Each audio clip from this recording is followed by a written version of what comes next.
Zero to infinity chapter 10 को आज continue करते हुए आज हम लोग बात करने वाले हैं इस वीडियो में रेगुलेशन नंबर 108 जो कि है स्पॉइल बैंक्स एंड डंप्स के बारे में। स्टार्ट करते हैं इसका सब regulation number 1।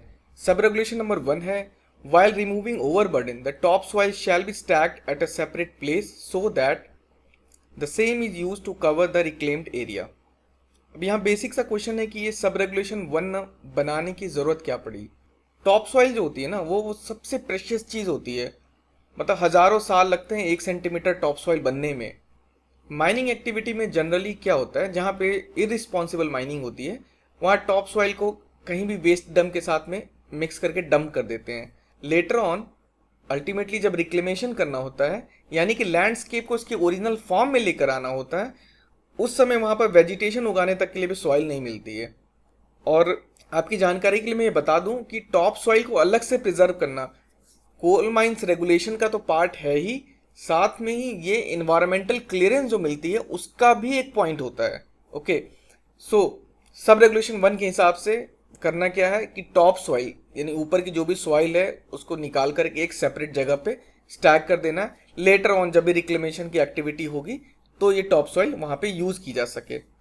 Next sub regulation number 2, the slope of the spoil bank shall be determined by the natural angle of repose of the material being deposited, but in any case shall not exceed 37.5 degrees from the horizontal। सब regulation number 2 के अंदर में एक point आया है natural angle of repose. इस sub regulation को describe करने से पहले, एक्सप्लेन करने से पहले मैं आपको ये बताना चाहता हूँ कि नेचुरल एंगल ऑफ रिपोज क्या होता है। इस इल्यूस्ट्रेशन में आप देख सकते हैं नॉर्मल सैंड को जब भी हम स्टोर करते हैं तो क्या होता है, सैंड के डंप की हाइट बढ़ती जा रही है, लेकिन अल्टीमेटली क्या होता है, डंप फिर से कोलैप्स करता है। और आप एक देख सकते हैं कि ये जो सरफेस के साथ क्या है ना, एक सेम एंगल मेंटेन करता हुआ जा रहा है। ओके, ये जो एंगल होता है ना सरफेस के साथ में, इसको बोलते हैं एंगल ऑफ रिपोज बोलते हैं, ठीक है ना। नेचुरल एंगल ऑफ रिपोज किसी भी मटेरियल का होता है ना, उस पे मटेरियल जब भी स्टैक किया जाता है वो मटेरियल स्टेबल होता है। ओके, आप जब आप इस वीडियो में ध्यान से देखिएगा, जो भी एक्सेस मटेरियल है वो डायरेक्टली स्लाइड हो जा रहा है। ओके, आइए अभी इस बात को समझते हैं कि क्यों नेचुरल एंगल ऑफ रिपोज को ही इनकरेज किया जा रहा है कि कोई भी मटेरियल का स्टैकिंग जो है नेचुरल एंगल ऑफ रिपोज पे करना है। क्योंकि नेचुरल एंगल ऑफ रिपोज एक ऐसा एंगल है जिसके ऊपर जब भी मटेरियल को स्टोर किया जाएगा वो ऑटोमेटिकली स्टेबल रहेगा, उसके अंदर आपको कुछ भी और एक्स्ट्रा करने की जरूरत नहीं है, ठीक है। अब लेकिन रेगुलेशन में एक चीज और बोल दी गई है कि इन एनी केस जो भी आप स्टैकिंग करेंगे वो हॉरिजॉन्टल से 37.5 डिग्री से एक्सीड नहीं करना चाहिए। लेकिन इसके साथ में क्या है, एक एग्जेम्पशन भी दिया हुआ है। आइए देखते हैं एग्जेम्पशन क्या है। Provided that where in any mine a steeper slope of soil bank has been recommended as a result of a scientific study by any scientific agency or institution having expertise in slope stability, the regional inspector may, by an order in writing and subject to such conditions as he may specify therein, permit a steeper slope of the spoil bank। अब देखिए, जब sub regulation 2 में 37.5 degree restrict कर दिया गया तो फिर ये एग्जाम्पशन देने की क्या जरूरत है कि आप स्टीपर स्लोप भी अफोर्ड कर सकते हैं साइंटिफिक स्टडी से सपोर्ट करके। देखिए रीजन क्या होता है ना, जितना ही एंगल लो होगा ना, आपको मटेरियल स्टैक करने के लिए हॉरिजॉन्टली यानी सरफेस पे उतनी ही ज्यादा जगह की जरूरत होती है। ओके, सब आप एग्जाम्पल के तौर पे देखिए, कभी होता है ना आप बोरियां स्टैक करते हैं, एक के ऊपर एक के ऊपर एक स्टैक कर देते हैं, तो कम सी जगह में काफी सारी बोरियां स्टैक हो जाती है। अब बोरियों का मटेरियल खोल करके आप स्टैक करिए तो वहां पे कोई रिटेंशन नहीं है। बोरियों से क्या होता है कि वो रिटेन करती है मटेरियल को, ऐसे आप मटेरियल लूज स्टोर करेंगे तो और काफी ज्यादा जगह लेगी। ओके, अब इसके बारे में बात करते हैं, स्टीपर स्लोप के बारे में। होता क्या है कि किसी भी मटेरियल का जो एंगल ऑफ रिपोज होता है ना, वो मटेरियल के जो ग्रेन्स होते हैं ना उनके बीच के फ्रिक्शन के ऊपर डिपेंड करता है। एक मोर कुलाम रिलेशन है, जो कि अगर आप रॉक मैकेनिक्स पढ़ेंगे तो उसके अंदर आपको पता चलेगा मोर कुलाम रिलेशन क्या होता है। तो जहां पे भी फ्रिक्शन की वैल्यू बढ़ती है ना, वहां ये एंगल ऑटोमेटिकली बढ़ना शुरू हो जाता है।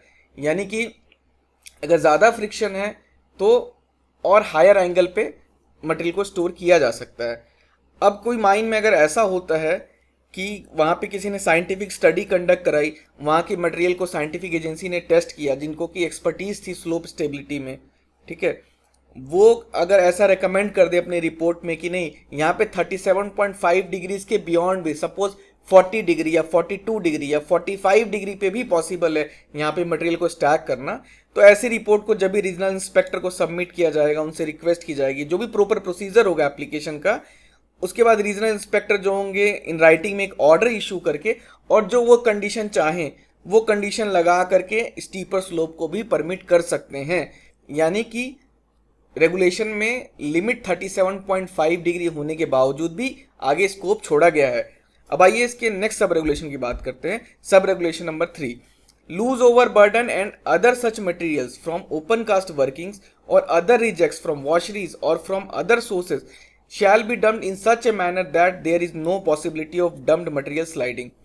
नॉर्मल सी बात कह रहे हैं कि जहाँ लूज ओवरबर्डन है या ऐसा कोई भी ओपन कास्ट माइन से निकलने वाला कोई मटेरियल है या कोई रिजेक्ट है वॉशरी का या किसी और सोर्स से आने वाला कोई भी डंपिंग वाला मटेरियल है, ठीक है, उसको इस तरह से डंप करना है कि उस पे से मटेरियल स्लाइड नहीं करे। जो भी डंप किया हुआ मटेरियल है वो स्लाइड नहीं करना चाहिए। नेक्स्ट सब रेगुलेशन है, any spoil bank exceeding 30 metre in height shall be bench so that no bench exceeds 30 metre in height and the overall slope shall not exceed 1 vertical to 1.5 horizontal. इस वाले sub regulation को हम लोग एक diagram के मदद से समझने की कोशिश करते हैं। ये देखिए, पहली बात है कि 1 in 1.5 का क्या मतलब है। 1.5 मीटर अगर आप हॉरिजॉन्टली जाएंगे तो 1 मीटर हाइट अचीव कर सकते हैं, इससे ज़्यादा नहीं कर सकते। करने को ऐसा भी किया जा सकता था ना कि हॉरिजॉन्टली 1.5 गए और वर्टिकली 1.5 भी चले गए, 1.8 चले गए।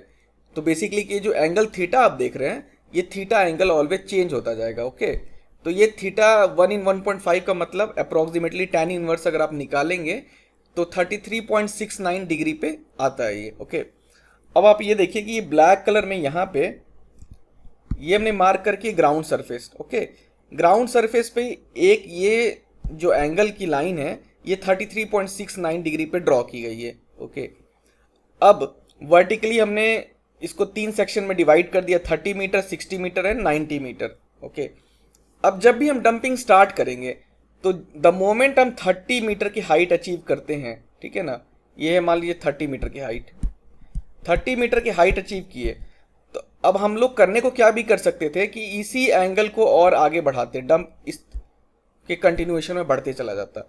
लेकिन रेगुलेशन हमें ऐसा परमिट नहीं करता। रेगुलेशन बोलता है कि हर 30 मीटर के बाद आपको बेंच बनानी है। तो यहाँ पे क्या किया गया, एक बेंच बनाई गई। फिर से हम जब नेक्स्ट 30 मीटर अचीव करेंगे तो फिर से एक बेंच बनाई, फिर जब नेक्स्ट 30 मीटर अचीव करेंगे फिर एक बेंच बनाएंगे। तो ये प्रोसेस चलता जाएगा। ओके, हमारे पास जितनी सरफेस पे स्पेस होगी डंपिंग की, उतना ही स्कोप हमारा बढ़ता जाएगा कि हम ऊपर चढ़ते जाएं। ओके, सो अब रेगुलेशन में एक बात और लिखी हुई है यहाँ पर कि जो ओवरऑल एंगल होगा वो 1 in 1.5 से एक्सीड नहीं करना चाहिए। ठीक है, आप यहाँ देख सकते हैं मैंने ऑलरेडी एक लिमिट ड्रॉ करके रखी हुई है ये वाली लाइन से। इस लिमिट लाइन का जो एंगल है सरफेस से वो 33.69 है, यानी कि 1 in 1.5 है। अब जो ये डंप है हमारा, ये डंप अगर इसके डंप पैरेलल देखे लाइन, तो ये 33.69 डिग्री की लाइन हो गई। ठीक है, हमारा डंप क्या है, इसके अंदर ही है। इसकी स्लोप जो है अगर आप क्रेस्ट से लेकर टो तक मिलाएंगे तो ये जो लाइन है वो 33.69 के अंदर ही आती है। ओके, यानी इन एनी केस, यानी हम ऊपर जाकर के अपना बेंच को एडजस्ट करें, कुछ भी करें, हम किसी भी हालत में 1 in 1.5 को एक्सीड नहीं करेंगे, हम उसके अंदर ही रहेंगे। ओके, अब इसके ना कॉन्ट्ररी बात करते हैं। हम लोग को अगर परमिट कर दिया गया होता कि आप 1 in 1.5 को एक्सीड कर लो, तो माइन ओनर को या फिर माइन ऑपरेटर को क्या बेनिफिट मिलता? माइन ऑपरेटर को ये बेनिफिट मिलता कि ये लोग अगर स्टीपर एंगल अगर परमिट कर देते तो इतने में और ज़्यादा मटेरियल इनका आ जाता। ओके, जो अभी कम मटेरियल आ रहा है वो ज़्यादा मटेरियल आता। ओके, लेकिन उसमें कॉम्प्रोमाइज़ क्या होती? उसमें कॉम्प्रोमाइज़ होती सेफ्टी। लॉ में इस तरह से प्रोविज़न करने से फ़ायदा ये हुआ कि ये जो इन्होंने जो भी स्टडी करके जिन्होंने रेगुलेशन बनाया है, उन्होंने ये स्टडी करके रखी हुई है, ये वाला जो एंगल है 1 in 1.5, इसके अंदर में आपका डंप हमेशा स्टेबल रहेगा। इन्होंने एकदम जितना सेफ्टी फैक्टर लेना था सब लेके ऐसा रेगुलेशन में डाल दिया है। Okay, next sub regulation number 5 की बात करते हैं। The toe of a spoil bank shall not be extended to any point within 100 metre of a mine opening, railway और other public works, public road और building और other permanent structure not belonging to the owner. यानी कि जो भी dump की slope होगी, okay, spoil bank की, ओके, स्पॉइल बैंक की स्लोप जो है 100 मीटर दूर रहनी चाहिए। किन किन चीज़ों से? कोई भी माइन की अगर ओपनिंग है, ठीक है, या अगर कोई रेलवे लाइन जा रही है, या फिर अगर कोई पब्लिक रोड है, या ऐसी कोई बिल्डिंग है, या ऐसा कोई भी परमानेंट स्ट्रक्चर है जो कि ओनर का नहीं है, ठीक है ना। अगर ऐसा कोई भी स्ट्रक्चर, रेलवे, रोड कुछ भी है या माइन ओपनिंग है तो 100 मीटर कम से कम डंप के टो से दूर रहना चाहिए। ऐसा रेगुलेशन इसलिए बनाया गया है कि अगर डंप से गलती से भी कुछ स्लाइड कर जाए ना, तो अगर माइन ओपनिंग है, रोड है या फिर रेलवे है, तो वहाँ पे किसी टाइप का डैमेज नहीं क्रिएट कर पाए, डंप कहीं ना कहीं आके 100 मीटर के अंदर में ही स्लाइड जो भी होगा वो अरेस्ट हो जाए। ओके, अब नेक्स्ट सब रेगुलेशन की बात करते हैं। Sub regulation number 6, a suitable fence shall be erected between any railway और public works or road or building or structure not belonging to the owner and the toe of an active spoil bank so as to prevent unauthorized person from approaching the spoil bank. Okay, अब ये जो सब regulation है ये लागू होता है जहां पे स्पॉइल बैंक एक्टिव है। एक्टिव स्पॉइल बैंक का मतलब है कि डंपिंग अभी भी कंटिन्यू हो रही है, यानी कि डंपिंग वहां पे स्टॉप नहीं हुई है। एक लिमिट तो आएगी, एक टाइम तो आता नहीं कि डंप क्लोज होता था, डंप में और जगह नहीं होती और कैपेसिटी नहीं होती।